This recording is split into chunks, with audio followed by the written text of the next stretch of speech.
Olá, povo de Deus, sexta-feira, 14 de julho de 2023, 14ª semana do Tempo Comum. A nossa reflexão de hoje é a partir de Gênesis 46, de 1 a 7, 28 a 30, e Mateus 10, 16 a 23. Naqueles dias, Israel partiu com tudo o que tinha. Ao chegar a Bersabé, ofereceu sacrifícios ao Deus de seu pai Isaac. Deus falou a Israel em visão noturna, dizendo-lhe: Jacó, Jacó. Ele respondeu: Aqui estou.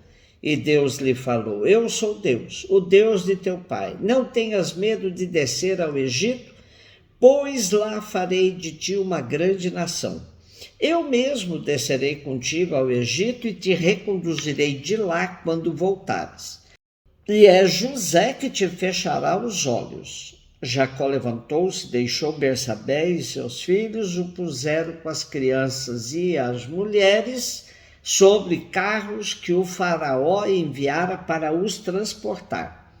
Levaram também tudo que possuíam na terra de Canaã e foram para o Egito. Jacó com toda a sua família, filhos, netos, filhas e toda a sua descendência. Jacó enviou Judá na frente para avisar José e fazê-lo vir ao seu encontro em Gessém. E chegaram à terra de Gessém. José mandou atrelar seu carro e subiu a Gessém ao encontro do pai. Logo que o viu, lançou-se ao seu pescoço e, abraçado a ele, chorou longamente. Israel disse a José: Agora morrerei contente, porque vi a tua face e te deixo com vida. Um tema permanente na vida do povo de Deus é a peregrinação. São migrantes que partem de uma terra a outra, levando tudo o que têm, mas sobretudo a esperança por dias melhores. Na bagagem vai a certeza de que Deus os acompanha e os protege. Hoje temos a migração de Jacó e Israel para o Egito. É um dos textos que justifica a presença do povo israelita no Egito do faraó. Deixa Canaã, a terra prometida, e vai para o Egito. A volta à terra prometida, saindo do Egito, será tema do segundo livro da Bíblia, isto é, do Êxodo. A restauração da família de Jacó e Israel se dá no Egito, onde José, o filho querido de Jacó, que tinha sido vendido pelos irmãos aos ismaelitas, está de governador. Jacó tem certeza de que ele mesmo não voltará a Canaã, por isso se diz que José te fechará os olhos. Emocionante o reencontro de José com seu pai Jacó. Da parte de José foi abraço e choro, e da parte de Jacó, a alegria por ter visto novamente o seu amado filho e a convicção de que agora poderá morrer tranquilo. Outro tema interessante da perícope de hoje é a presença de Deus em terra estrangeira, pois Deus acompanha Jacó e Israel na sua ida ao Egito e depois, com mão forte, fará o povo voltar para Canaã. Mateus 10, 16, 23. Disse Jesus aos seus discípulos: Eis que eu vos envio como ovelhas no meio de lobos. Sede, portanto, prudentes como as serpentes, simples como as pombas. Cuidado com os homens, porque eles vos entregarão aos tribunais e vos açoitarão nas suas sinagogas. Vós sereis levados diante de governadores e reis por minha causa, para dar testemunho diante deles e das nações. Quando vos entregarem, não fiqueis preocupados como falar ou o que dizer. Então, naquele momento, vos será indicado o que deveis dizer. Com efeito, não sereis vós que havereis de falar, mas sim o Espírito de vosso Pai é que falará através de vós. O irmão entregará à morte o próprio irmão, o pai entregará o filho, os filhos se levantarão contra seus pais e os matarão. Vós sereis odiados por todos por causa de meu nome. Mas quem perseverar até o fim, esse será salvo.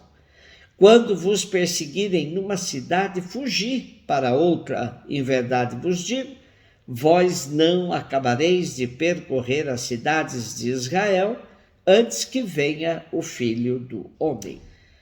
Quando o Evangelho de Mateus foi escrito, tudo isso que aparece na recomendação de Jesus no seu discurso missionário aos discípulos já tinha acontecido ou estava acontecendo. Muitos discípulos e seguidores de Jesus já tinham sido presos, levados aos tribunais e executados por anunciarem e testemunharem a boa nova como Jesus os havia instruído. Os apóstolos Pedro e Paulo já tinham sido martirizados, o primeiro no ano 64 e o segundo 67, tempo de dominação de Nero, o incendiário. Portanto, a comunidade pôde reler as instruções de Jesus em vista do que estava vivendo depois dos anos 70, onde Jerusalém e o templo tinham sido destruídos. Interessante observar que as recomendações de Jesus para a missão estejam sob a perspectiva escatológica. Não acabareis de percorrer as cidades de Israel antes que venha o Filho do Homem. Isso para indicar que o testemunho deve ser até o fim. Temos hoje 4 animais: ovelhas e lobos, serpentes e pombas. A mansidão das ovelhas e a simplicidade das pombas contrastam com a esperteza dos lobos e a prudência das serpentes. Os discípulos deverão observar tais comportamentos para se precaverem e atuarem positivamente no anúncio do reino. As perseguições são de origem interna, sinagogas, família, e externa, governadores e reis. Porém, as que mais doem são as familiares. O irmão entregará à morte o próprio irmão, o pai entregará o filho, os filhos se levantarão contra seus pais e os matarão. Lembro-me de que na época da ditadura militar no nosso país, um bispo me dizia: quando as incompreensões vêm de fora, a gente entende. Mas quando vem de quem deveria estar do nosso lado, nos apoiando, é difícil suportar. A mansidão e a não violência do missionário não são fraqueza nem masoquismo, mas vivência de 2 virtudes aparentemente opostas.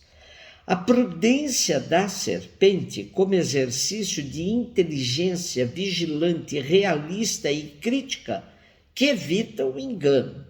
A simplicidade da pomba como exercício de um procedimento límpido e confiante, próprio de quem sabe estar nas mãos de Deus Pai misericordioso e bom. Nos tribunais há que confiar na presença e na ação do Espírito.